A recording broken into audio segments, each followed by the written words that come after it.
გამარჯობა, მოგესალმებით მორიგ ეპიზოდს წერთ, ბოლოს სიტყვა, იგივე ფორმატი გვაქვს, ბექა პატურაშვილი, რატი მუჯირი, სტუდიაში გიორგი ცხვიტავა უნდა იჯდეს აქ, მაგრამ დღეს ჩართვით გვყავს, დანაკლისი არ გვაქვს ყოველ შემთხვევაში, თამარ ნუცუბიძე ისევ ევროპარლამენტის შენობაში ხარ ხო, თამარ, ხო არ მეშლება?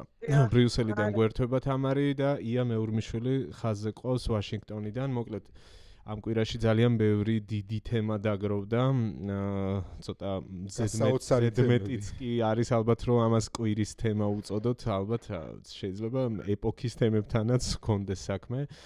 ბევრი რამ იცვლება მოკლედ მსოფლიოში, პირველ რიგში ამას განაპირობებს ამერიკის შეერთებული შტატების ახალი პოლიტიკა, თუ გნებავთ ამას დავარქვათ ტრამპის ადმინისტრაციის ახალი ხედვები და მიდგომები, რაც უკვე აღარ არის მხოლოდ პოლიტიკური განცხადებების დონეზე და ეს ყველაფერი აისახა ამერიკის შეერთებული შტატების ეროვნული უსაფრთხოების ახალ სტრატეგიაში, დოკუმენტში, რომელიც ბევრ რამეზე განსხვავებულ მიდგომას გვთავაზობს.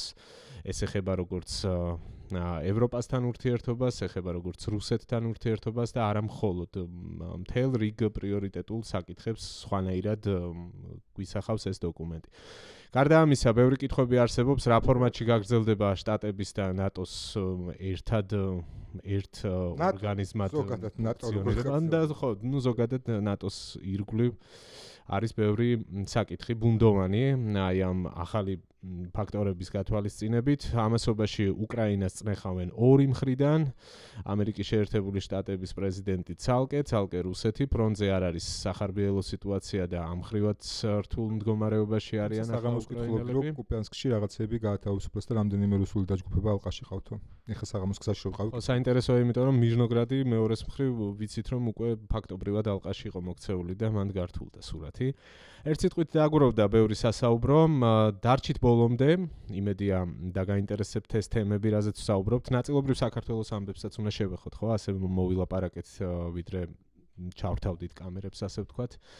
ადამიანის დღეს რა დღე არის? რას აღნიშნავთ? უფლებათა დაცვის დღეს აღნიშნავთ იმ ფონზე, რომ საქართველოში უკვე ფაქტობრივად პროტესტი თითქმის სრულად იკრძალება რაღაც. კრიმინალიზებული გახდა პრაქტიკულად მშვიდობიანი პროტესტი. აქვე გეტყვით რომ ვისაც ჯერ არხი არ გაქვთ გამოწერილი ბოლოს სიტყვა, ახლა ძალიან კარგი დროა ამისთვის რომ არხი გამოიწეროთ. და ლაიქოთ ვიდეო, იაქტიროთ კომენტარებში, გააზიაროთ თქვენ სოციალურ ქსელებში. შესაძლოა თქვენ ახლა კავკასიაზე გვიყურებდეთ და სპეციალურად თქვენთვის QR კოდია ეკრანზე, შეგიძლიათ დაასკანეროთ და YouTube-ზე დაგვიმეგობრდეთ. მადლობა კავკასიას ამ შესაძლებლობებისთვის, მადლობა თქვენ რომ ასე ერთგულად გვიყურებთ, გვალაიქებთ, საკმაოდ კარგი ზრდა გვაქვს და ასე გავაგრძელოთ და გადავიდეთ პირდაპირ თემებზე. ამერიკაზე შემთხვევით რომ ახალი პოლიტიკა ტრამპის მე ვიტყოდი რომ ეს პოლიტიკა ახალია, პირიქით ვიტყოდი რომ ძველი 1-200 წლის წინ. უკვე დოკუმენტში 1-200 წლის წინანდელი ამბავია, დარწმუნებული ვარ მარტო მე არ გამახსენდა მონროს დოქტრინა, დარწმუნებული ვარ ამერიკაშიც გაიხსენებდნენ ამ ყველაფერს და გაიხსენებდნენ იმასაც რომ ახლა 200 წლის წინანდელი ეპოქა არ არის. ია, სიტყვა შენსია, გითხარი რა უნდა ადმინისტრაციას? გამარჯობა, ეგრო ვიცოდე. მაგრამ ის ჩანს, რაც უნდა ადმინისტრაციას, არის ის, რომ შეერთებული შტატები უნდა ადმინისტრაციას უფრო მეტად გადმოერთოს სამხრეთის ნახევარსფეროზე. და ძალიან დიდი აქცენტია გაკეთებული იმაზე, რომ შეერთებულმა შტატებმა საკუთარი ინტერესები უნდა გაიმყაროს ჩრდილოეთ და სამხრეთ ამერიკის კონტინენტებზე, რაშიც რა თქმა უნდა კანადა და მექსიკაც შედის, რაც ცოტათი უფრო უცნაური იყო, გამომდინარე იქიდან, რომ კანადა რა თქმა უნდა ნატოს მოკავშირე წევრია, ალიანსის წევრია, ამერიკის სტრატეგიული პარტნიორია. მექსიკაც არ არის რა თქმა უნდა ნატოს წევრი, მაგრამ მექსიკაც ძალიან ახლო პარტნიორია შეერთებული შტატების და მათი რაღაცა ერთ სივრცეში მოხსენიება, ვთქვათ, ცენტრალური და სამხრეთ ამერიკის ქვეყნებთან უცნაური იყო ამისი დანახვა სტრატეგიაში. ბევრი რამით გამოირჩეოდა ეს სტრატეგია. უცნაურობაზე თუ ვისაუბრებთ, გამომდინარე იქიდან, რომ იყო ძალიან ბევრი არათავსება, ერთმანეთთან არათავსებადი განცხადებები. მაგალითად ის, რომ შეერთებული შტატები აღიარებს იმას, თუ ისტორიულად ასეთი საერთაშორისო ურთიერთობებში მიღებულია გავლენის სფეროების ქონა და ამავე დროს შეერთებული შტატები ამბობს, რომ შემდეგ წინადადებაში ანათქვა მაგალითად, რომ ამერიკა მიუხედავად ამ მიღებული პრაქტიკისა ყველგან დაიცავს საკუთარ ინტერესებს, ან თითქოს რაღაც ერთმანეთთან არ ჯდება ეს ორი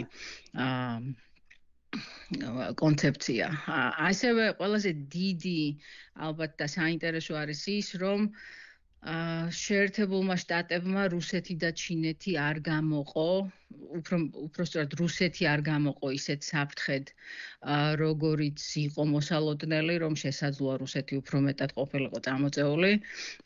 ჩინეთზე იყო საუბარი სტრატეგიაში და განსაკუთრებით პირველი რკალის კუნძულებთან დაკავშირებით, რომ შეერთებული შტატები საკუთარ ინტერესებს დაიცავს ინდოწყნარი ოკეანის სივრცეში და ასევე ყველაზე დიდი ხმაური, რამაც გამოიწვია სტრატეგიასთან დაკავშირებით, იყო ევროპასთან დაკავშირებული, როგორც ტონი, ასევე დამოკიდებულება.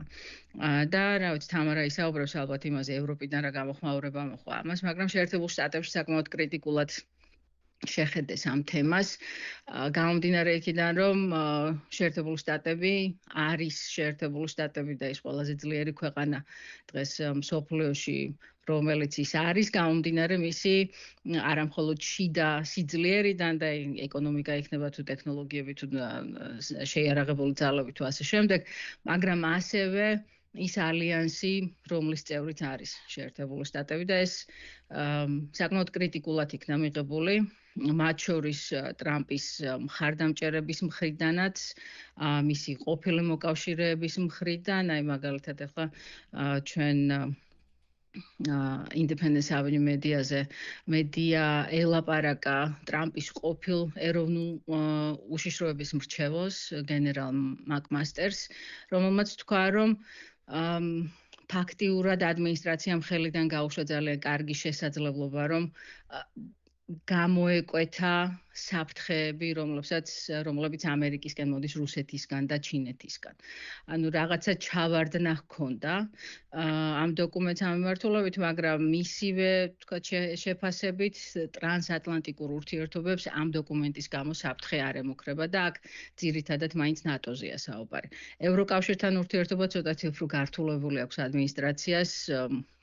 განსაკუთრებით ახლა ამას დაემატა ის, რომ ევროკომისიამ 6 დააჯარიმა და ეს რაღაც ერთგვარად საუბრის თემადაც იქცა ეს, რომ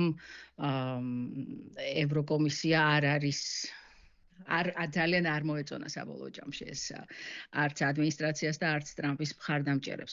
ასე რომ ევროკავშირთან ურთიერთობას ეს დოკუმენტიც მიუთითებს იმაზე, რომ საკმაოდ რთულია, დღეს უპრეცედენტოდ რთულია და გზები არ ჩანს ამ ეტაპზე ამ სიტუაციიდან გამოსვლის, მაგრამ ნატოსთან დაკავშირებით ისეთი შეშფოთება არ არის გამოხატული, გამომდინარე იქიდან, რომ რამდენიმე ადგილზე ადმინისტრაცია ამ დოკუმენტში ამბობს იმას, რომ მოკავშირეებზე დაყრდნობით შეერთებული შტატები დაიცავს საკუთარ ინტერესებს. ხო, მაგრამ ნატოსთან მიმართებაში, სანამ დღევანდელ განცხადებაზე დღევანდელ ამბავზე გადავალ, იმავე კონცეფციაში წერია, რომ 2027-დან ევროპამ უფრო უნდა იზრუნოს თავის თვალს, ასე ვთქვათ, მე ყოველ შემთხვევაში ასე აღვიქი, რომ პატრონაჟი ამერიკის ნატოს აღარ ექნება.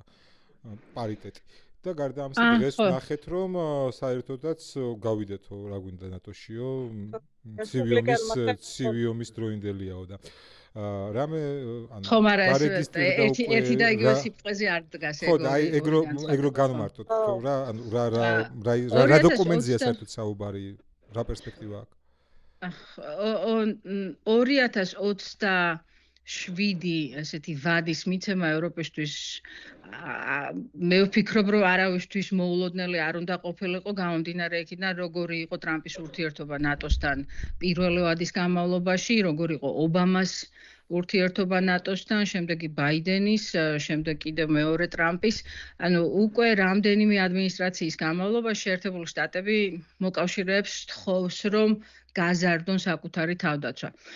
გაზარდონ საკუთარ თავდაცვაზე ხარჯები და უფრო მეტად უზრუნველყონ საკუთარი ესეთი hard security თუ ესეთი პირდაპირ უსაფრთხოება. ის რომ თქვათ 2027 რამდენად რეალისტურია როგორც ვადის მიცემა ეს ნამდვილად ისეთი სერიოზული კითხვაა და ღირს ამაზე დებატები, მაგრამ მე პირადად არ გამკვირვებია ის რომ ამ დოკუმენტში შევიდა ის რომ ევროპამ უფრო მეტი უნდა გააკეთოს.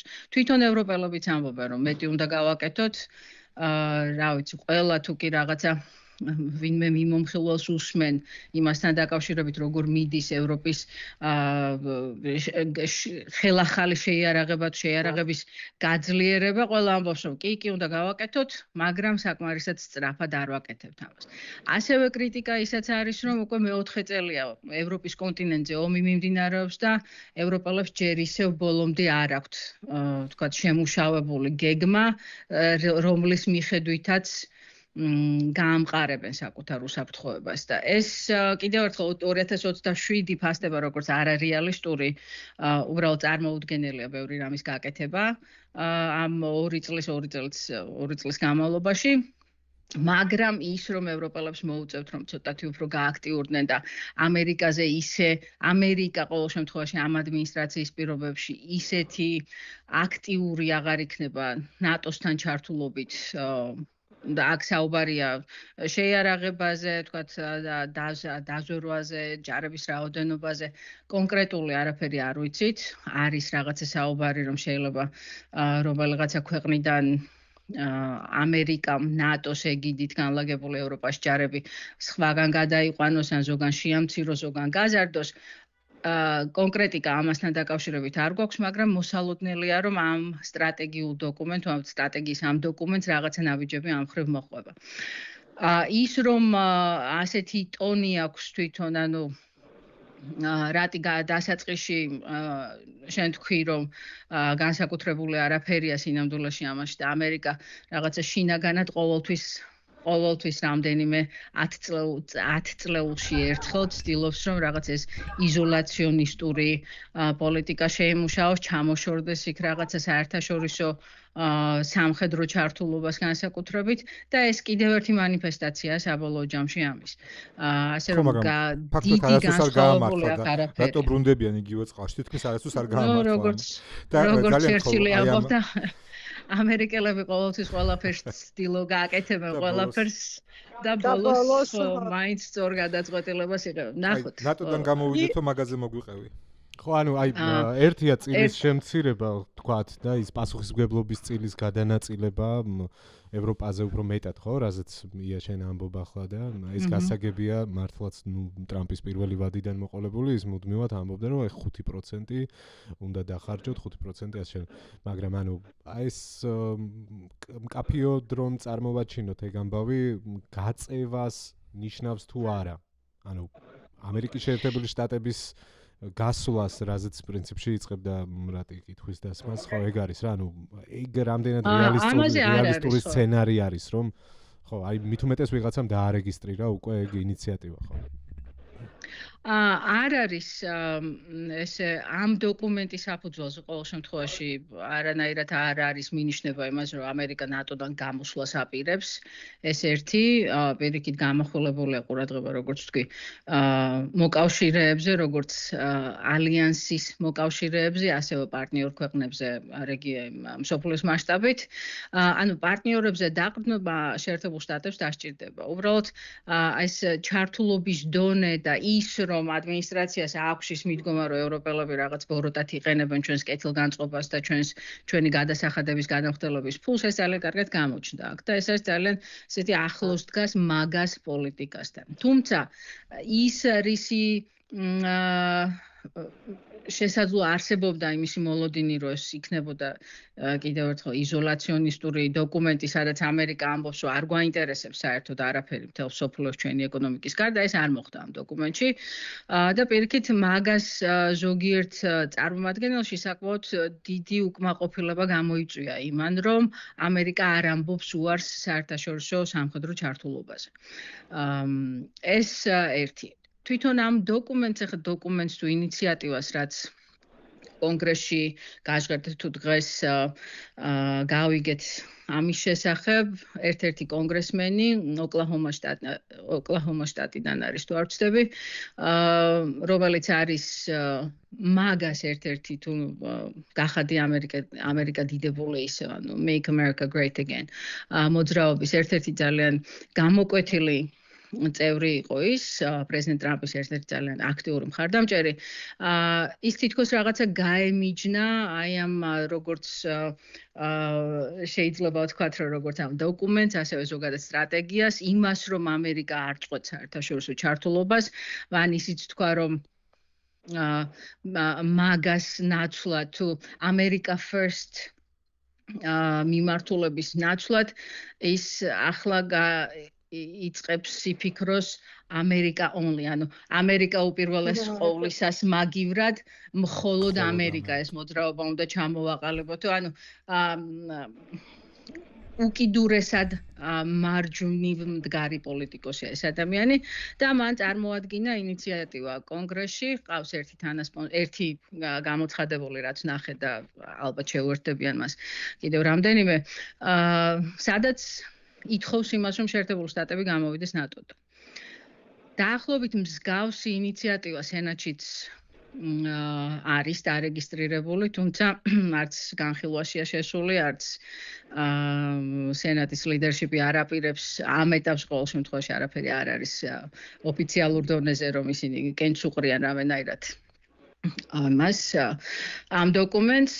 რამდენიმე დღის წინ შეერთებულმა შტატებმა მიიღო ეროვნული უსაფრთხოების ავტორიზაციის აქტი, რაც არის სავალდებულო დოკუმენტი, რომელსაც ამერიკის კონგრესი ყოველწლიურად იღებს იმისთვის, რომ შეერთებული შტატების შეიარაღებული ძალები და უსაფრთხოების ხარჯები დააფინანსოს. ეს ბიუჯეტისგან განსხვავებული პროცესია და ეს დოკუმენტი, ეს აქტი ყოველწლიურად მტკიცდება და ამ აქტში შეერთებული შტატები აგრძელებს იგივე ჩართულობას ნატოსთან და მოკავშირეებთან, როგორც იყო აქამდე. ანუ ეს უკვე კანონია, მივიღეთ ეს. ამას კიდევ ემატება ის, რომ ჯერ კიდევ წინა კონგრესის ტრამპის პირველი ვადის დროს, მაშინ მარკო რუბიო სენატორი იყო მოგეხსენებათ, მარკო რუბიოს ინიციატივით და მისი თანასპონსორობით სენატმა და შემდეგ კონგრესმა და შემდეგ უკვე პრეზიდენტმა მოაწერა კანონს ხელი. პრეზიდენტს ერთპიროვნულად ალიანსის დატოვების უფლება აღარ აქვს.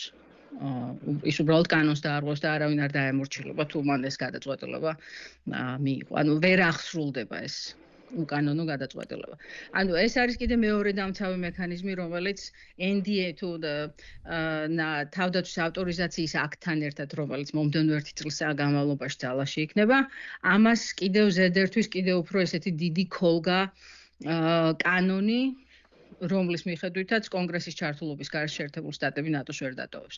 და მე ვერ წარმომიდგენია სიტუაცია, ვთქვათ, წარმომადგენელთა პალატაში იქაც ვერ წარმომიდგენია, უბრალოდ არ აქვს მაგას ისეთი მხარდაჭერა და თვითონ მაგას შიგნითაც არ არის მხარდაჭერა იმისა, რომ ამერიკამ ნატო დატოვოს და სენატში უბრალოდ ეს წარმოუდგენელია ამის დამტკიცება. ანუ ჩემი აზრით ეს კონგრესმენი უბრალოდ აფიქსირებს საკუთარ პოლიტიკურ მოსაზრებას, იმყარებს საკუთარ ბაზას და ასევე უნდა გავითვალისწინოთ ის, რომ სულ 11 თვეში ამერიკაში იქნება შუალედური არჩევნები, რომელთვისაც ძალიან ბევრი პოლიტიკოსი განსაკუთრებით წარმომადგენელთა პალატაში ემზადება და რაც უფრო მეტად იქნებიან ისინი მედიაში და უფრო მეტად იქნება მათი რაღაცა ინიციატივები განხილული, მით უფრო მომგებიანი იქნება ეს წინასაარჩევნო.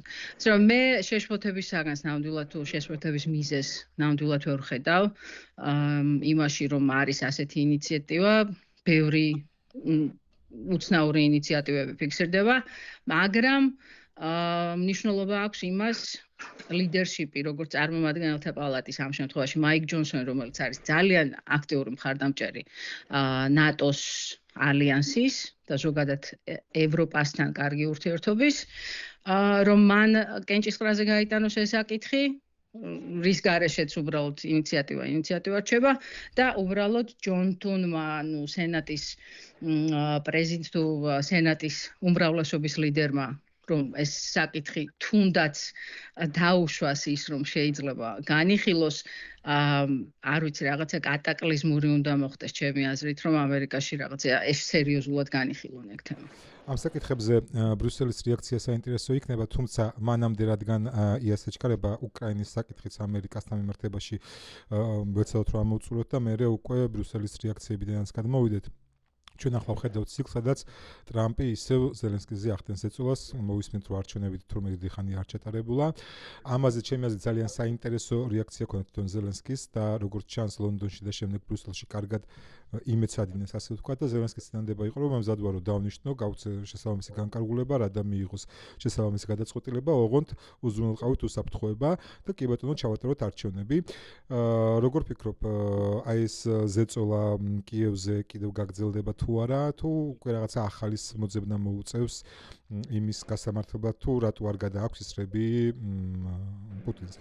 და კიდევ ერთ დამამატებია, მე ვნახე ასეთი მოსაზრებები წავიკითხე მოვისმინე, სადაც იყო საუბარი, რომ საერთოდაც შეიძლება ტრამპი უბრალოდ გაიწიოს ამ პროცესიდან და იყო ასეთი განცხადებებიც, რომ კარგიც კი იქნება პროცესისთვის თუ ასე მოხდება. მე ვეთანხმები მაგას პრინციპში ამ მთელი მრავალთვიანი უკვე პროცესის ლოგიკიდან გამომდინარე.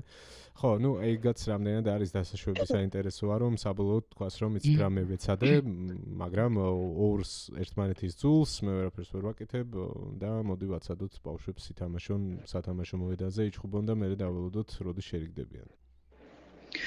ნუ სამწუხარო რეალობა ის გვაქვს, რომ ძალიან რთულია რაღაცა ლოგიკური გათვლების გაკეთება. პრეზიდენტ ტრამპი არის ერთადერთი ადამიანი ადმინისტრაციაში, რომელიც იღებს გადაწყვეტილებებს, ანუ აქ არ არის ვთქვათ, გადაწყვეტილებების მიღების პროცესი არ გადის, ვთქვათ, ეროვნული უშიშროების საბჭოში და ეგ საბჭო რაღაც სხვა სამინისტროებთან არ ათანხმებს პოლიტიკას და შემდეგ პრეზიდენტს არ წარუდგენს. როგორც ჩვეულებრივ ხდება ხოლმე შეერთებული შტატების ესეთი განსაკუთრებით საგარეო პოლიტიკის წარმოებაში, ამ შემთხვევაში ასე არ გვაქვს. შესაბამისად, ის რომ ვთქვათ, გავთვალოთ ის რომ მაგალითად რა ვიცი, სხვადასხვა უწყებას, სახელმწიფო დეპარტამენტს, ხაზინას, თავდაცვას, ყველას რაღაცა თავისი წილი მოსაზრებისა ექნებოდა, ვთქვათ, იმისთვის, რომ პრეზიდენტისთვის შეეთავაზებინათ რაღაცა გამოსავალი ან პოლიტიკური ნაბიჯები. ეს არ არის ახლა და შესაბამისად ამიტომ ყველას უჭირს რაღაცა პროგნოზის გაკეთება თუ რაღაც ლოგიკურ ჯაჭვზე გაყოლა. ეს არის სამწუხარო რეალობა. თვითონ მე ვფიქრობ, რომ ტრამპი ძალიან პირადად არის დაინტერესებული იმაში, რომ სხვა დამატებით ფაქტორებს რომ თავი დავანებოთ, იმაში რომ უკრაინაში ომი დაამთავროს. მე არ ვფიქრობ, რომ ადმინისტრაციის ესეთი ყველაზე დიდი მიზანი უკრაინის სუვერენიტეტის ტერიტორიული მთლიანობის შენარჩუნება და სუვერენიტეტის შენარჩუნება და რაღაცა ევროპულ დემოკრატია ჩამოყალიბება თუ გაძლიერება არ მგონია ეს იყოს ადმინისტრაციის მიზანი, მაგრამ იმაში ეჭვმეპარება, რომ ტრამპს ამ ომის დამთავრება უნდა. გარდა ამისა, ნუ მან წინასაარჩევნო კამპანია ფაქტიურად ერთ-ერთი ძაფი, რაზეც იყო ეს კამპანია აგებული, იყო ის, რომ ის დაამთავრებდა ამ ომს უკრაინაში. და რომ ერთ დღეში დაამთავრებდა და მე სამ თვეში და ნუ გვახსოვს ეს მთელი ეს ქრონოლოგია ამისა. და ახლა ამბობს, რომ 8 ომი დაამთავრა უკვე და ეს მეცხრეა და ყველაზე როგორ ერთი განახდა ხო. და არ რთულია იმის თქმა ჩაეხსნება თუ არა. გამომდინარე იქიდან, რომ რაღაც ეს პერსონალურად რაღაცა თვით ინტერესი აქვს იმისა, რომ პოლიტიკურად რომ ომი დაამთავროს. ხო, მაგრამ გარდა მაგისა იარაღის წარმოებაც არის გასათვალისწინებელი და მე მაგიტომ მგონია რომ ვერ შეეხსნება, რომ ამერიკული იარაღის წარმოებლები იმ ხელშეკრულებას, რომელიც გაფორმებულია უკვე ფული გადახდილია, გადმორიცხულია, გადარიცხულია, ეს ხო არ არის რომ მე ვგულისხმობ მოლაპარაკებების ნაწილს და აი აქტიურ ჩართულობას მაგ ხრივ სამშვიდობო გეგმის. ესედაც თვეში ერთხელ გამოდის და ილანძღება უბრალოდ მეც რასაკ და ყიდის იარაღს ევროპაზე. ფაქტია რომ დღეს წნეხავს ხო ზელენსკიზე რაღაცა თითქოს ახალი არ არის ეს სანამ ზელენსკი და ზელენსკი ვატიკანში ზელენსკისა და ტრამპის შეხვედრის დროს პოლიტიკოს ჰქონდა პოლიტიკოზე დაყრდნობით მე გავრცელდა კიდევ სხვა მედიებშიც, მაგრამ რამდენიმე წყაროზე დაყრდნობით ჰქონდა გავრცელა ინფორმაცია, რომ ერთ-ერთი რაც ზელენსკიმ ტრამპს უთხრა, მაშინ იყო ის, რომ ცეცხლის შეწყვეტის შემთხვევაში მე მზად ვარ, რომ არჩევნები გამოვაცხადო. ანუ ის, რომ არჩევნების დანიშვნას თხოვს და ის, რომ ზელენსკიმ ახლა ისევ განაახლა ის, რომ კი ცეცხლის შეწყვეტის შემდეგ რადამ დაამტკიცოს, გავაუქმოთ ეს კომენდანტის საათით. ეს ახალი არ არის არაფერი ამაში, იმიტომ რომ ეს დიდი ხანია განიხილება. ის რომ თვითონ უკრაინის შიგნიდანაც ძალიან ხშირად ისმის ის რომ ზელენსკიმ რაღაცნაირად ეს კონცენტრირებული მართლობა უნდა დაამთავროს, იმიტომ რომ რაღაც ქვეყნის შიგნით ხალხს შეშფოთებულია საზოგადოების ერთი ნაწილი, ამით რომ უკრაინა ისეთი დემოკრატია აღარ არის, როგორიც უნდათ მათ რომ ყოფილიყო. და იარაღის თემას დავამატებ ერთი კი მართალი ხარ რატი იმაში რომ ეს შეკვეთები გაცემულია ბაიდენის ადმინისტრაციის დროინდელი შეკვეთების ჩატანა უკრაინაში ცოტა ხნის წინ, ანუ ეს ფაიპლაინი რო ამუშავდა, ეხლა ვხედავთ ზოგიერთ ამ იარაღს, მაშინ შეკვეთილს, მაგრამ ერთი რაც არის გასათვალისწინებელი და ამისი ორი მაგალითი გქონდა უკვე პენტაგონიდან, არის ის, რომ თუ შეერთებულმა შტატებმა გამოაცხადა თავდაცვის მდივანმა და პენტაგონმა თქვა, რომ ის შეიარაღება, რაც აქამდე კონტრაქტით ჰქონდა გაცემული და აი მარტო იურიდიული თემაა ის, რომ კონტრაქტს ხელი მოაწერა, უნდა ჩაგაბაროს. ან დაჯარიმდები.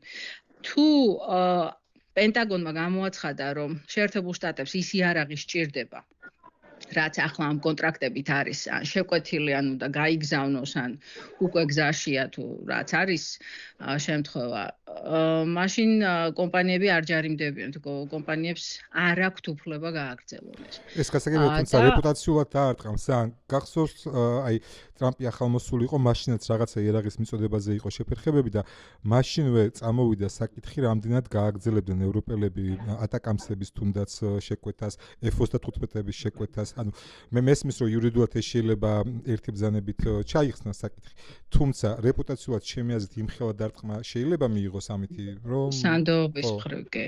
იმიტომ რომ მე შეიძლება ხო იმ F-35-ებს დაუკავშირდეს ეს გაუქმებული კონტრაქტი. თუმცა მან ერთი დეტალი არის, რომ გერმანიამ უკვე გამოაცხადა საკმაოდ სოლიდური თანხების გამოყოფა, მათ შორის F-35-ების შეძენის თაობაზე.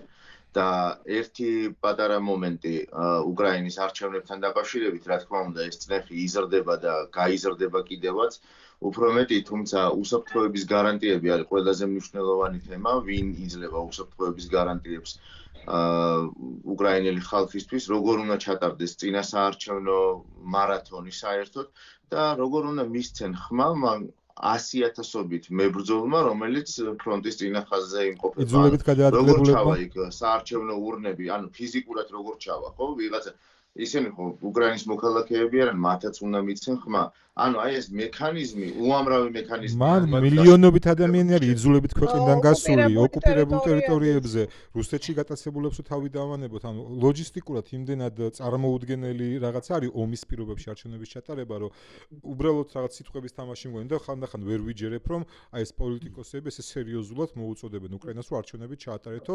კი ბატონო, ჩაატარონ, არა ვარ წინააღმდეგი საერთოდ, მაგრამ რანაირად? ხო, ანუ ალბათ ცოტა დიპლომატიურად ეგ თქვა ზუსტად უკრაინულმა მხარემ ახლა, რომ კი ბატონო, მზად ვარ ზელენსკიმაც, მაგრამ მოდი უზრუნველყოთ უსაფრთხოების გარანტიები. ბუნკერებში არიან 10-ობით საათის განმავლობაში, იბომბებიან, ვინ იქნება იმის გარანტორი, რომ უბრალოდ კინჟალიან რაღაცა დრონის შახიდები არ მოხდება ამ საარჩევნო ობიექტებს, მე როგორ იქნება იქ, როგორ იმუშავებენ დემოკრატია. გასაგებია დემოკრატიის მოთხოვნა არის და ყველაზე დიდი მოთხოვნა კორუფციასთან დაკავშირებით ქონდა უკრაინას, ხო?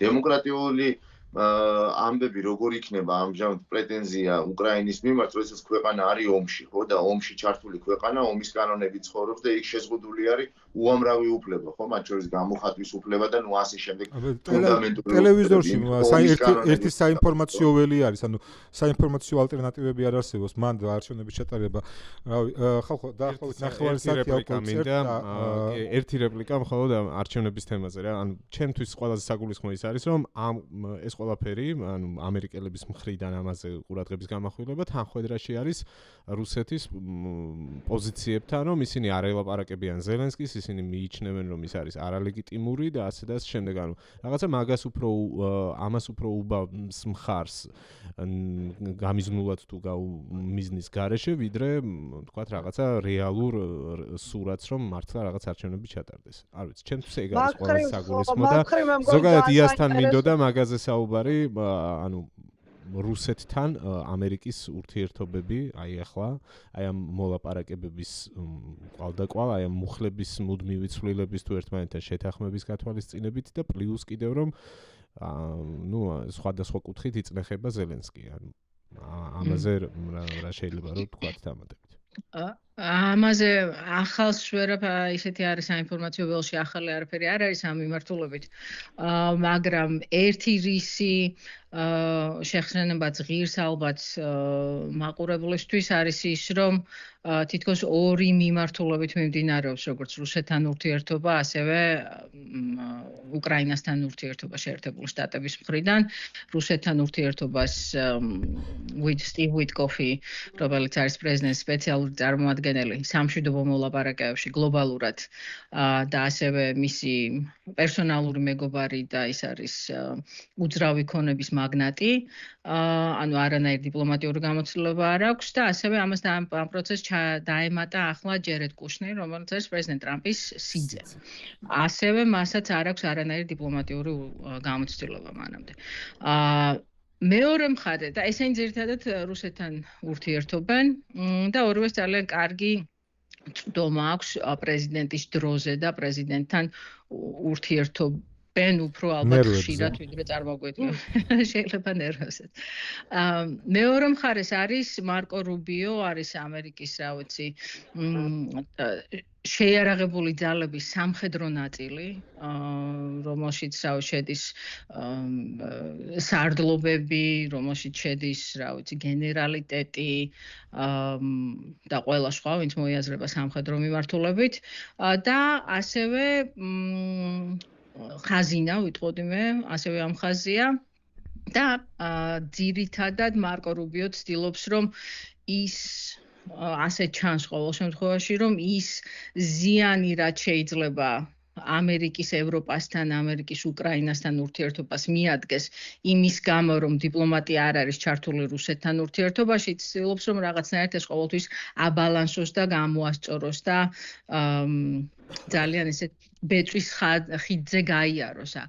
ასე რომ როგორი ამერიკა-რუსეთის ურთიერთობები დღეს ვხედავთ ამ ურთიერთობებში რაღაცა გამოვლინებებს იმისა, რომ რუსეთი მაინც ცდილობს ამ საკუთარი talking point-ების შემოტანას დისკურსში თუ საუბარში, მაგრამ ასევე ვხედავთ იმას, რომ ეს 28 პუნქტიანი გეგმა, რომელიც ესე შოკის მომგვრელი იყო თავიდან ყველასთვის, დღეს ფაქტიურად აღარ განიხილება, იმიტომ რომ რუბიომ შეძლო ის, რომ რაღაცა პროცესი ისევ მოთოკა და მოიყვანა ჩასვა რაღაცნაირად უფრო მეტად ინსტიტუციურ დინებაში და ახლა უკვე საუბარია იმაზე, რომ რაღაც ეს 19 პუნქტიანი, რომელშიც რუსეთის ინტერესებიც არის გათვალისწინებული, უკრაინელებისაც, ევროპელებისაც და რა თქმა უნდა შეერთებული შტატებისაც.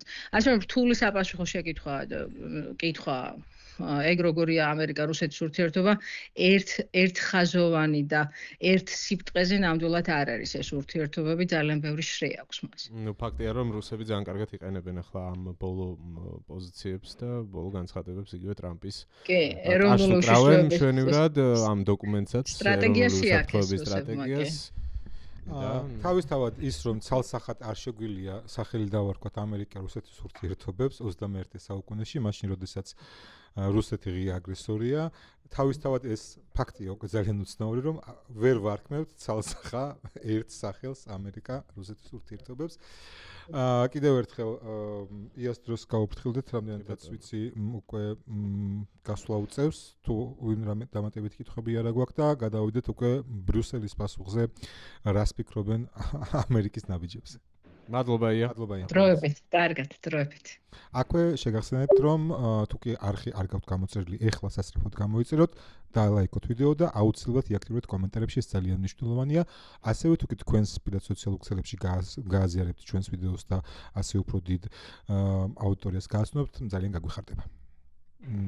თამარა ვისგან მერცით ხო არ დავიწყე? არა, ჯერ ამერიკელებს უპასუხოს. არა, მეცი რა, ხო დავიწყებდი ბექა, რაღაც ერთგვარი flash mobility იყო თუ მიაქციეთ ყურადღება პლატფორმა X-ზე, აი ამ ამბების მერე და ძალიან ბევრმა უბრალოდ პოლიტიკოსების გარდა ადამიანებმა დაიწყეს ევროკავშირის დროშის ავატარად დაყენება და ესეთი წარწერა იყო, რომ ამაყივარ, რომ ვარ ევროკავშირის მოქალაქე და ასეთი სახით რაღაცნაირად მხარდაჭერა გამოხატეს ევროკავშირის მოქალაქეებმა იმ ორგანიზაციის მიმართ, რომელიც მართლაც წევრები არიან მათი ქვეყნები და ასევე მერცამდე ისიც ნახეთ თუ არ ვიცით დონალდ ტუსკის სტატუსი იყო, რომელმაც რეკორდი მოხსნაო, ესე წერენ ყოველ შემთხვევაში და სულ ცოტა ხნის წინ გადავხედე, მაინტერესებდა ბოლო მონაცემები 39 მილიონი ნახვა. მარსზე რო გაუშვა, ხო? სადაც მიმართვა იყო ამერიკელ ხალხისადმი. მე მეგონა ის მარსზე წადი იქ არ არის აკრძალული ნაცვლად. ეს არა, ის იყო საგარეო საქმეთა მინისტრი სიკორსკი. აბა შემიძლია ტუსკის, დონალდ ტუსკის სტატუსი არის მიმართვა ამერიკელებს, სადაც ის ამბობს, რომ 10 წლეულებია ერთად არიან, პარტნიორები არიან და მოკავშირეები ამერიკა და ევროპა და რომ ამერიკას, ანუ მტრეს ევროპაში არ უნდა ეძებდეს ყოველ შემთხვევაში, ასე იყო ბოლო 80 წლის განმავლობაშიო და გონი, ანუ სხვაგან ეძებთ მტრსო და მე ძალიან პოპულარული იყო ეს განცხადება X-ზე, ეხლა ვნახე 39 მილიონი ნახვა აქვს და როგორც ამბობენ, თითქოს მოხსნა კიდევაც ესე იგი და ერთ-ერთი ყველაზე მეტი ნახვები ქონდა, ზოგადი განწყობა, მე რასაც უყურებ ეს ბოლო დღეები ესეთია, ზოგიერთი ლიდერი შედარებით ძალიან ისეთი ღია და მკაფიოა, დანარჩენებიც ნუ მაინც განცხადებებს აკეთებენ, მაგრამ მკვეთრად რაღაცა ანტიამერიკულის და კონკრეტულად ტრამპის მიმართ მაინც თავშეკავებით არიან, თუმცა რა თქმა უნდა შეიმჩნევა, რომ ევროპელებისთვის ეს იყო ძალიან არასასიამოვნო, მით უმეტეს თქვენს კარგად იცით ევროკავშირისთვის ზოგადად ფასეულობები, ხო? რამდენს ნიშნავს და აი ეს განცხადებები, რაც მოდიოდა ამერიკის შეერთებული შტატებიდან, მედიის თავისუფლებაზე, რაღაც სხვადასხვა ფასეულობებზე, ძალიან მტკივნეული ყოველ შემთხვევაში აღმოჩნდა, მაგალითად კუბილიუსი თვლის, რომ ეს ერთგვარი ინსპირაცია არისო, კითხულობდი მის წერილს, კოლბი ის ამბობს, რომ დონალდ ტრამპის მრჩეველი აი ესეთი რაღაც ესეთ საკითხებში არის კოლბი, რომლის წიგნიც მე მიდევსო, სამაგიდო წიგნი არის ჩემთვისაცო და ფაქტიურად იქედან ძალიან ბევრი რაღაც აღებული არის აი ამ ახალ დოკუმენტშიო და ნუ ევროპელებიც ამბობენ დღეს ხუთაშორის განცხადება გააკეთა საფრანგეთის პირველმა დიპლომატმა, რომ საფრანგეთი აღმოჩნდა, რომ მართალი იყო, როდის უკვე რამდენი ხანია ვამბობთ, რომ უნდა იყოს დამოუკიდებელი ძლიერი აქტორიო და დროა მე მგონი მივხედოთ ჩვენ საქმესო და ალბათ უფრო მეტად მყარდება ის პოზიცია ევროკავშირში, რომ ძლიერ მოთამაშეთ არა მხოლოდ ეკონომიკურად, არა მხოლოდ იმით ცნობილი, რომ ძალიან მშვიდობის მოყვარე და კარგი ცხოვრების მოყვარე ესეთი ორგანიზაცია, არამედ ეხა მოუწევს ევროკავშირს სხვანაირადაც ფიქრი და არაერთხელ ითქვა ისიც, რომ მოსახლეობის რაოდენობით ყველას უსწრებს ხო ევროკავშირი და კითხვები ისმევა, რომ რატო უნდა იყვნენ ევროკავშირშიც დამოკიდებული თუ კი ასეთი ვითარება იქნება, დროა თავის თავს მიხედოთ. განცხადებები კარგია, რიტორიკის დონეზე მხარდაჭერა კარგია, თუმცა საქმე უფრო მნიშვნელოვანია, ომი არის ფული და არაფერი ფულის გარდა. ხო არ გვაქვს რამე სიახლე ბელგიის ხელისუფლებიდან, ჩვენ ნახეთ რომ მერციც აქტიურობდა თავდებში, ასე ვთქვათ, ამ ფულზე, თუმცა თითქოს უბრალოდ კარგად ვეღარ წავიკითხეთ, თქვენ ხარ გქონიათ, რომ თითქოს ბელგიის პრემიერმა, ან ფინანსთა მინისტრმა თქვა, რომ ამ ფულის სახება რუსეთის გაძარცვა იქნებოდაო, რაც ჩემთვის ცოტა უცნაურად ჟღერს. რამე მეტი ხო არ ვიცით, ამ მხრივ ხო არ არის გადადგმული ნაბიჯები, ან ალტერნატიულ ფულზე ხო არ არის ლაპარაკი, ანუ განცხადებებიდან ჩვენ თუ კი წავალთ უარესი სცენარით, როცა ტრამპის ადმინისტრაცია მაქსიმალურად დისტანცირდება, რაღაცა ფულით უნდა ჩანაცვლდეს ეს მინიმუმ მოკლევადიან პერიოდში, ხო? გარდამავალ პერიოდში. ხო და რამე სიახლეები ხო გვაქვს ბელგიიდან უკვე? ეხლა ნახე მიდის აქტიური მუშაობა, იმიტომ რომ მომავალ კვირას არის უკვე ლიდერების სამიტი, სულ ცოტა ხნის წინ ნახე ინფორმაცია, რომ თითქოს არსებობს ახალი დოკუმენტი, პოლიტიკო წერს ამაზე, ანუ ახალი წინადადება, დამატებითი წინადადებები ბელგიის მხრიდანო და პოლიტიკო აღნიშნავს, რომ ბელგიური მხარე ქეშად ითხოვს გარანტიებს თაღის, რომ იმ შემთხვევაში თუ კი, ესე რაღაცა პინგ-პონგივით, აი თუ დააკვირდით, ხო, ამ თემაზე პინგ-პონგივით არის. დღეს ლავროვმაც გააკეთა განცხადება, ისევ დაემუქრა, გამოვიდა, ანუ ბელგიის, ჩემთვის ცოტა უცნაურია, რომ პირდაპირ პროპორციულივით გამოდის რუსეთის მხრიდან დაშინება, შემდეგ ბელგიის მხრიდან უკან დახევა. ხო და მინდა ერთი კონსპირაციის თეორია შემოგთავაზოთ, მე კი არ მიყვარს კონსპირაციის თეორიები და შეთქმულებები, მაგრამ რისი ეშინია ჩემი აზრით ბელგიაში? ცოტა კონსპირაციაში წავედი და ჩემთანაც განვიხილავდი ამას. არა იმდენად პირდაპირ სამხედრო ინტერვენციის, იმიტომ რომ მაინც შორს არის ახლა რაღაც გზაში ქვეყნებია გასავლელი. სკრიპალი ხალხო. ციანიდიანი ჩაი. რიანი ჩაი იყო კიდე, გამახსენეთ? ნოვიჩოკიანი ჩაი. ოღონდ აი მესმის ცოტა კონსპირაცია, მაგრამ საერთოდ არ გამოვრიცხო, რომ ბელგიის ხელისუფლებაში ეშინოდეთ ამისი. პირდაპირ შური. პირდაპირ მნიშვნელობით გულისხმობ რა. არ გაუკეთებიათ თუ რა? აი კი ეგეთი დაშვები ცვლის ფარაუთ როგორ არის ნათქვამი ძველი. ხო და ბელგიელებს არიციან, გადაუთარგდეთ ამარა ბელგიელებს ჩვენ. ბელგიაში არის ნატო შტაბ-ბინა ხო თან. ყველაფერი ბელგიაშია, ყველაფერი ბრიუსელშია და ბრიუსელი არის ევროკავშირის დედაქალაქი. ხო და მე გააქვს ბელგიელებს ეგ ზუსტად მაგ არგუმენტით მაშვებიან, ხანჯლაობენ ესე ვთქვათ უხეშად, რომ ყველაფერი მერე ჩვენი კისერზე დაგვაწყდება. და ამიტომ მერეო ვინ იქნება ჩვენ მხარესო და ეხლა არ ვიცი ესეც ქეშის. აი ცოტა ისე მოუბრუნდეთ. ჩემი მაგაზე ორი სიტყვით დავამატებ, რომ ანუ უნდა გადაწყვიტონ რა ბოლო-ბოლო, ანუ რისკი არის რეალური და უნდა მიიღონ ამ რისკის საპირწონე რაღაცა ნაბიჯები, ანუ უსაფრთხოების კუთხით.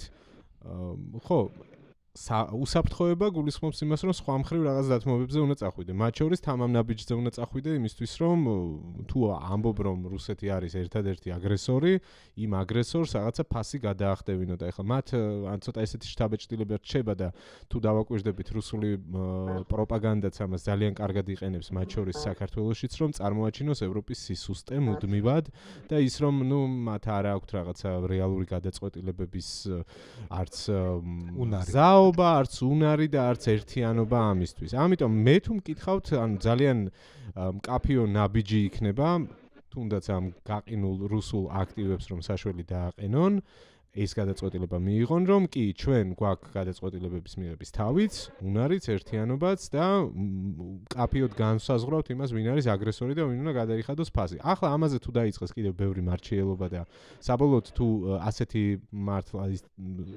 ერთ-ერთში რეაგირებენ, ხო, რაც ვახსენეთ, ახლა რამდენი ლავროვი დაიმუქრება და პესკოვი რამე სიტყვის, იმდენჯერ საპასუხოდ იქიდან უკან დახევა არის და არსებობს გარანტიები, არაერთხელ გვითქვამს იგივე ნორვეგია ამბობს, რომ მე მზად ვარ, რომ ჩემი სუვერენული ფონდიდან გამოვიდე 100 მილიარდს, იმ შემთხვევაში თუ რაღაც დავა წარმოიშება, ანუ რაზე ვლაპარაკობთ პერსპექტივაში შეიძლება რაღაც დავა წარმოიშოს ან არ წარმოიშოს და ამის გამო დღეს ანუ სასტრაფო დახმარება რომ ჭირდება უკრაინას იმისთვის რომ გადარჩეს და ისინი ამბობენ რომ კი ჩვენ ვართ ევროპელები ყველაზე ახლა მთავარი პარტნიორები უკრაინისთვის და უკრაინას მარტო არ დავტოვებთ. ხო ყველა დონეზე და ყოველ დღეს გვესმის რომ უკრაინას მარტო ჩვენ არავითარ შემთხვევაში არ დავტოვებთ. ხო და ნუ არ დატოვონ მაშინ და გააკეთონ გადადგან ეგ ნაბიჯი აჩვენონ ცოტა ძალა. თითქოს ბელგია ანუ ყველაზე უსაფრთხო ნაბიჯი ეგ არის ახლა. უჭერთ და ჩვენც გვინდა რომ დავეხმაროთ და მაგრამ და ხო და მაგრამ და მე ბევრი მძიმე და ბევრი მრავალწლოვანი. უცნაურად არის რომ მუდმივად ბოლო პერიოდში რუსეთისთვისაც ეს თემა ამ ფულის თემა აქტუალურია. კი, მე თუ მკითხავთ, ანუ თუ ეს ხალხი არ არის მზად იმისთვის, რომ თუნდაც ფინანსურ საკითხზე გადაწყვეტილება მიიღოს, რომელიც კითხვის ნიშნის ქვეშ არის, მე გახდება, არ გახდება სადაო და ასე შემდეგ. მაშინ სამხედრო მხარდაჭერაზე, იქ ძალების შეყვანაზე და ნუ რაზე ვლაპარაკობთ. მე მგონია რომ პირველი ძალის საჩვენებელი ნაბიჯი ეგ უნდა იყოს. და თუ არ ვწდები იმავე ნორვეგიელებმა დათვალეს და გამოთვალეს რომ ჯობს ახლა იშოვონ რაღაცნაირად წელიწადში 500 მილიარდი ევრო. თუ არ მოკლედ ესეთი პროპორცია იყო რა რომ ჯობს ახლა იშოვოს ევროკავშირმა და ევროპამ უკრაინის დასახმარებლად 500 მილიარდი ვიდრე მერე დახარჯოს საკუთარ უსაფრთხოებაზე ტრილიონი. კი ბატონო. ხო და კაია კალასმაც ეგ თქვა, კი. მარტივი არითმეტიკა ასე გააკეთა კაია კალასმაც რამდენიმე დღის წინ რომ ეხლა გვირჩევნია ეს ფული მოვიპოვოთ და დავეხმაროთ ვიდრე მერე ეს ბევრჯერ ძვირი დაგვიჯდება თვითონ ორგანიზაციასო. კი, უკრაინაზე ნაწილობრივ ვისაუბრეთ, თუმცა მოდი მე მგონი გადავიდეთ უკრაინაზე, თუ კი ამ თემაზე გიორგი შენარგინო და რამის თქმა ან თამაში. კი, არა, უკრაინაზეც უნდა ვისაუბროთ და ვისაუბროთ ნატოზეც. ეხლა რა თამარა ხაზზე არის ჯერ ნატოსთან დაკავშირებით თქვა და ჩვენ მაყურებელს შევახსენეთ რომ ნატოსთან მიმართებით არაერთი კრიზისი ყოფილა, ხო? ანუ ნატოს შექმნის დღიდან მოყოლებული, ხო? ანუ და რატო შეიქმნა ნატო შეიქმნა, იმიტომ რომ ევროპა წითლდებოდა და აწითლებდა საბჭოთა კავშირი. კრიზისი პირველი დადგა მაშინ, როდესაც საბჭოთა კავშირი დაინგრა, ხო? ანუ ერთ-ერთი კრიზისი მაშინ იყო, რომ მაშინ ნატოს არსებობაზე იყო ბევრი კითხვის ნიშანი. თუმცა ეს ყველაფერი გადაილახა, ხო და ახლად 94 წელს. მანამდე იყო კიდე ერთი სერიოზული საკითხი, როდესაც საფრანგეთი გამოვიდა სამხედრო ნაწილიდან და მხოლოდ პოლიტიკურ თემაში დარჩა და მაშინ პარიზიდან სწორედ მაშინ გადავიდა ბრიუსელში, ხო, ნატოს შტაბ-ბინა. ანუ ესეც ერთგვარი კრიზისი იყო, რომელიც გადაილახა და ვიცით, რომ საფრანგეთი ერთ-ერთი აქტიური მონაწილე არის ნატოსში. რა თქმა უნდა, გაიზრდება კიდევაც ნატოს როლი და უნდა შევახსენოთ პრინციპში ჩვენ მაყურებელს, რომ სხვა ალტერნატიული სამხედრო პოლიტიკური ორგანიზაცია სამყაროში ჯერ არ არის. ფიზიკურად არ არის. ხო, ნიშნავს თუ არა რომ იქნება შესაძლოა იყოს ჩვენ არ ვიცით ამის შესახებ, მაგრამ ყველაზე ოდკბ. სომხეთს რო დაეხმარნენ ოდკბ. აღარ მახსოვს მაგის ხარხი. ოდკბ ვიცით, ხო? ანუ მეზობელი სომხეთის მაგალითზე ოდკბ-ს კოლექტიური უსაფრთხოების ის და თავდაცვის რაღაცა.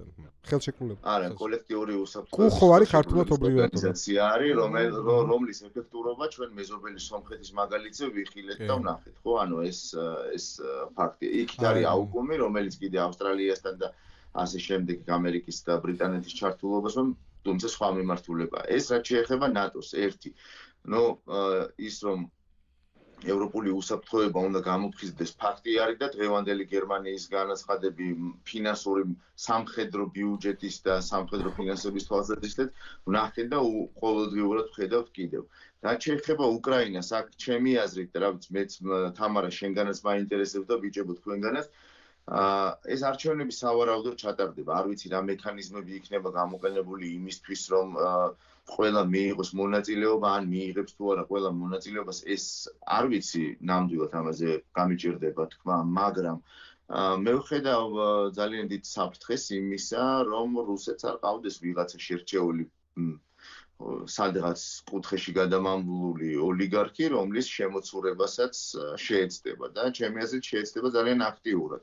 მიუხედავად იმისა, რომ ხედავთ გარკვეულ აქტორებს, ვისაც სურს, რომ მონაწილეობა მიიღოს არჩევნებში, მაინც აი ამ უზარმაზარ საფრთხეს ხედავ და მან ბევრი კითხვის ნიშანი არის ცხადია მაგიდაზე დადებული და ბევრი რამ იქნება გასათვალისწინებელი. საბოლოო ჯამში რა მიმართულებას აიღებს ეს ყველაფერი. ასე რომ უკრაინასთან ჯერ არც ისე ყველაფერი არ არის ნათელი. აი, მაშინ მე დავიწყებ ამ კითხვაზე პასუხს ვეცდები ყოველ შემთხვევაში ჩემ პერსპექტივის გაცნობას. ჩემი აზრით, განჭვიტად მომავალში არჩევნები არ იქნება ერთი მარტივი მიზეზის გამო, რომ მას პუტინი არ დათანხმდება, იმიტომ რომ მას არ აინტერესებს უკრაინაში არჩევნების ჩატარება. პუტინს აქვს თავისი მიზნები, ნოვოროსია ძალიან ხშირად ახსენებს ამას, აღარ არის საუბარი დონეცკზე და ლუჰანსკზე არის ნოვოროსია.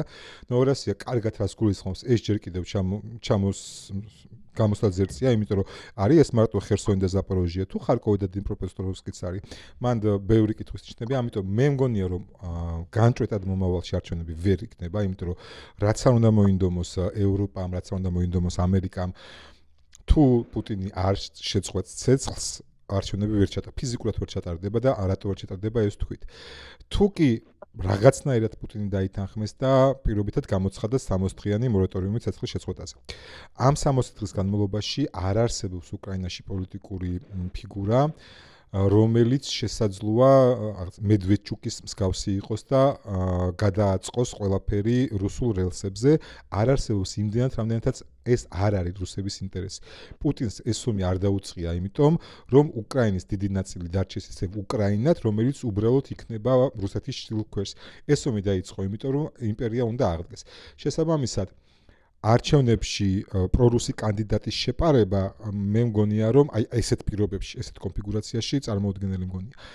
ეხა ხვალ რო გამოცხადეს 60 დღიანი მორატორიუმი, 60 დღის თავზე ჩატარდეს არჩევნები, მე დარწმუნებული ვარ რომ თუ ზელენსკი არა თვითონ ვინც იქნება უკრაინის ევროატლანტიკური მომავლის მხარდაჭერი, ესეთი პოლიტიკოსი. ნუ ასეთად ზალუჟნის ასახელებენ. ზალუჟნი მგონია რომ ომის დამთავრებამ მგონია რომ არ ჩაერთვება, ასე მგონია მე ყოველ შემთხვევაში სანამ ომი არ დამთავრდება საბოლოო ანისიანას. სანამ ომი არ დამთავრდება, მგონია რომ ზალუჟნი აი ამ პოლიტიკურ ნაბიჯებს არ გადადგავს. ასე რომ მე მგონია რომ არჩევნების თემა ცოტა ხანი ცხელი იქნება. როგორც პუტინი ცდილობს დროის მოგებას ტრამპისგან, რომ თავის სამხედრო მიზნებს მიაღწიოს, ასე ცდილობს ბუნებრივია ზელენსკიც დროის მოგებას იმისთვის, რომ რაც შეიძლება მეტად გაუწიოს წინააღმდეგობა და დაარწმუნოს ტრამპი, რომ ყველაფერი ისე არ ხდება, როგორც პუტინს წარმოუდგენია. შესაბამისად, მგონია რომ ეს არჩევნების თემა ცოტა ხანი ცხელი იქნება, მაგრამ იმიტომ რომ პუტინი არ დათანხმდება, არჩევნები ვერ ჩატარდება და კიდევ ერთხელ ვძახი, მე მგონია რომ პუტინს საერთოდ არ ინტერესებს ახლა არჩევნების ჩატარება უკრაინაში, იმიტომ რომ მან იცის რომ ეს არჩევნები არ დამთავრდება იმ შედეგით,აშედეგითაც მას უნდა. ყველა ნამყოფი ვართ უკრაინაში ამ ომის განმავლობაში და ბოლოს რო ვიყავი აღმოსავლეთ უკრაინაშიც კი, სადაც ძალიან მაღალი იყო ტრადიციულად პრორუსული განწყობები, ვინც ასეთი განწყობის ხალხი იყო, იქ აღარ ცხოვრობს ფიზიკურად. და ვინც იქ დარჩა, მათ ეს ტვინი შემოუტრიალდათ აბსოლუტურად, იმიტომ რომ ისინი ამ ყველაფერს რუსეთის მხრიდან ღალატად აღიქვამენ. ანუ ადამიანები, რომლებიც აღმოსავლეთ უკრაინაში ცხოვრობდნენ და პრორუსულად იყვნენ გაწყობილები, იმ სისასტიკეს, რაც არ უნდა იძახოს პუტინმა, რომ ჩვენი ქირურგიულ ოპერაციას ვატარებთ, იქ ხალხი ცხოვრობს და ხედავენ, რანაირი ქირურგიული ოპერაციაც არის. შესაბამისად, მათი მიდგომები არის საერთოდ შეცვლილი. ამიტომ მგონია რომ თუ კი აი ამ საომარ გარდამავალ რაღაც შუალედურ გამოსავალს იფონიან და ეგრეთ ჩაატარებენ არჩევნებს პრორუსულ ძალებს უბრალოდ შანსი არ აქვს, მაგრამ ამასთან მგონია რომ ასეთი არჩევნები ფიზიკურად ვერ ჩატარდება. არ ძალიან კარგი რეპლიკა იყო. იყოს ვიღაცა პრორუსი, ხო? აქ არის საუბარი იმაზე, რომ ვიღაცა შემოაგდონ და სინამდვილეში აღმოჩნდეს. აი შემოგდებაზე ზუსტად მინდა პუტინის მიერ შერჩეული, ხო? ანუ აქ ამაზე ვსაუბრობ და არა იმაზე, რომ პირდაპირ უკრაინაში ვერავინ ვერ იტყვის, რომ რუსეთი უნდა. ერთადერთი არის არესტოვიჩი, მე მგონი, რომელიც ახლა ბრიტანეთში არის და ის იქიდან საუბრობს რაღაცეებზე, რა, თუმცა რომ მის შანსებზე მე საერთოდ არ ვისაუბრებ, მაგრამ ზოგადად ჩემი აზრით თუ კი არჩევნები იქნება, რა თქმა უნდა, პუტინს ალბათ უკვე ყავს და კრემლს შერჩეული ვიღაცა კანდიდატი, რომელზეც გააკეთებენ ფსონს და აქ ზუსტად ამას ვამბობ, ეს არის შეფარული ოპერაცია, ცხადია, იმიტომ რომ პირდაპირ არავინ არ იტყვის, რომ რუსეთის მეგობარი უნდა გავხდე, მაგას ვერავინ ვერ იტყვის. მაგრამ მე მგონია, რომ საქართველოს სამწუხაროდ საქართველოს საზოგადოებიდან განსხვავებით თლიანობაში, არ ვიცი შეიძლება ეს ვინმეს არ მოეწონოს, მაგრამ რა ვქნათ, ეგრეა, ჩემი აზრით. უკრაინული საზოგადოება ბევრად უფრო გაზრდილი არის და ჩემი აზრით ძალიან კარგად აანალიზებენ მაგ რისკებს, რაც შეიძლება მოყვეს აი ამ უცებ რაღაც არჩევნების ჩატარებას და განწყობებზე რადგან უფრო შეიძლება ცხელია და უფრო მტკივნეულია რა და მაგიტომ შეიძლება ანუ ყურადღებით არიან ხილად იქნებიან უფრო აი ამას გულისხმობს სწორედ რომ ყურადღებით არიან და ამის ინდიკატორი ჩემთვის მაგალითად ის იყო რომ თუნდაც აი ბოლოს როდესაც ტრამპმა ღიად დაიწყო გაწნეხვა ზელენსკის განცხადების შემდეგ მისი რეიტინგი გაიზარდა დაახლოებით 10 ყოველთვის ასე როგორც კი კრიზისი იქმნება და ამას საზოგადოება მით უმეტეს რომ ცხელი იყო და ახალი იყო ეს კორუფციის სკანდალი ამის მიუხედავადაც კი უკრაინაში ზელენსკის რეიტინგი გაიზარდა იმიტომ რომ ეგ ხალხი ხვდება რომ ახლა რყევების დრო არ არის იმასაც ხვდებიან რომ რაღაცებზე თვალების დახუჭვის დრო არ არის და ამიტომაც კარგად რეაგირება პროტესტიც კი იყო ქუჩაში სწორედ ამ კორუფციის ამბავზე მაგრამ ამავდროულად ამ პოლიტიკურ რისკებს ძალიან კარგად იაზრებენ და ძალიან კარგად ხვდებიან რა არის რუსეთის მიზანი გეთანხმებით იმაში რომ შეიძლება საერთოდ პუტინის ინტერესში არ იყოს ეგ და იცოდეს რომ ხვალ ვერ გაიმარჯვებს პრორუსი კანდიდატი მაგრამ მინიმუმ ამ პროცესში ჩართვა რუსეთს ხელს აძლევს, იმიტომ რომ შეიტანს ბევრ დესტაბილიზაციას, ბევრ კითხვას, ბევრი წყალი აიმღრება კიდევ აი ამ პროცესში, ხო? ამაში ალბათ მეთანხმებით. ხო, აქედან გამომდინარე, საბოლოოდ მეც ვფიქრობ, რომ არ ჩატარდება, მაგრამ ამავდროულად მგონია, რომც ჩატარდეს, საზოგადოება სწორად გაანალიზებს სურათს და არ მგონია, რომ გადახვევა მოხდეს. რადგან დღეს ეს ფუნქცია დამეკისრა 10 წუთი დაახლოებით რო ვიცოდეთ 10-15 წუთი მაქსიმუმ დღევანდელი. ერთი რეპლიკა არჩევნებთან დაკავშირებით და ამის აქ ჩემთვის პირადად იქნება გადამწყვეტი ბრიუსელის პოზიცია, ისევე როგორც მოლდოვის არჩევნებზე იყო ბრიუსელი მკაფიო, ვფიქრობ რომ ესევე ხიზლად უნდა იყოს კიევთან მიმართებით. აუცილებლად და მთელი ის თანამეგობრობა, რომელიც მხარს უჭერს უკრაინას, მათ შორის სადაზვერვო ინფორმაციით და ასე შემდეგ, უნდა იყოს ძალიან მკაფიო და ბევრად სიფრთხილით, ესე იგი, ბევრად ფრთხილად მიაწოდოს საჭირო ინფორმაცია. ეს იქნება ჩემი აზრით კრიტიკულად მნიშვნელოვანი.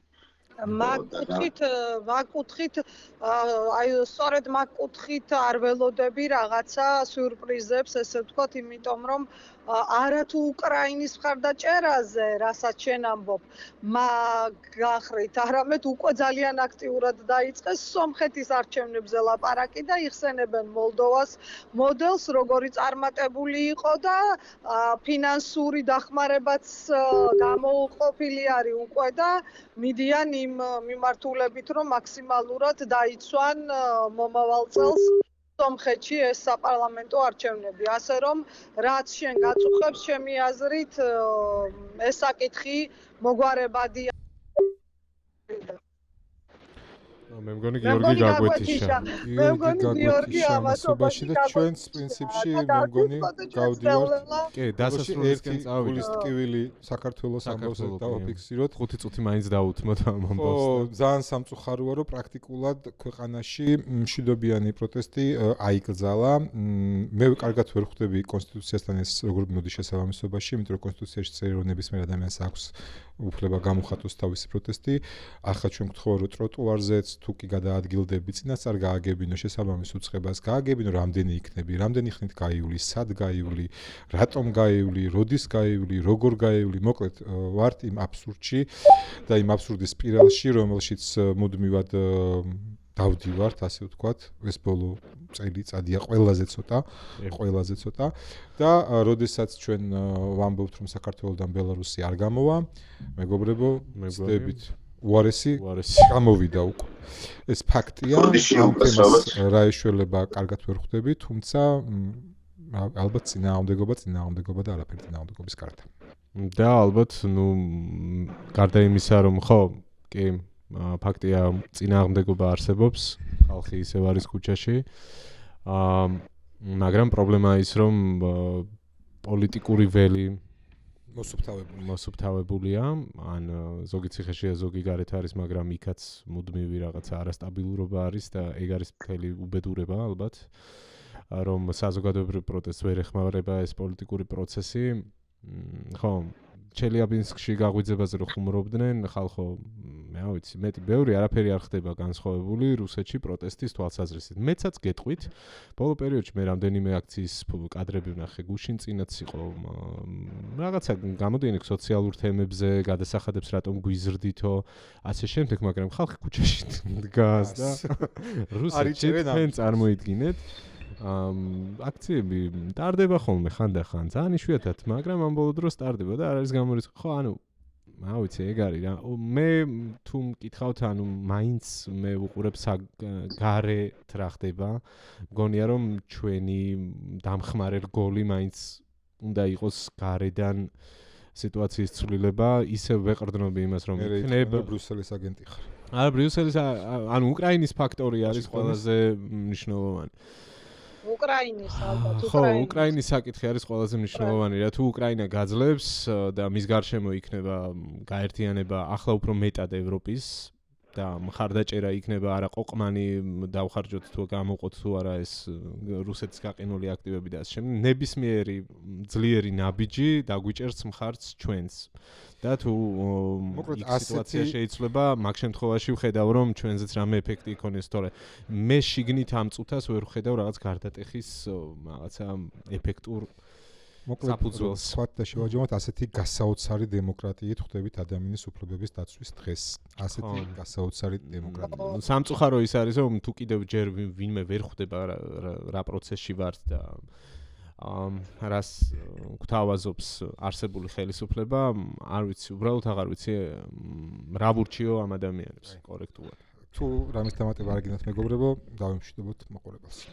დავიმშვიდობოთ ხო მადლობა იმისთვის რომ ჩვენთან ერთად იყავით თითქმის საათი ცოტა მეტი მადლობა ყველას ვინც ბოლომდე გვიყურეთ და ლაიქეთ ვიდეო იაქტიურეთ კომენტარებში ყველას ვინც კავკასიაზე გვიყურეთ თქვენს დიდი მადლობა და ასე გააგრძელეთ გამოგვიწერეთ დაგვალაიქეთ დაგვაშიარეთ მადლობა დროებით ნახავთ ზუსტად ერთ კვირაში ახალი ეპიზოდით დაგიბრუნდებით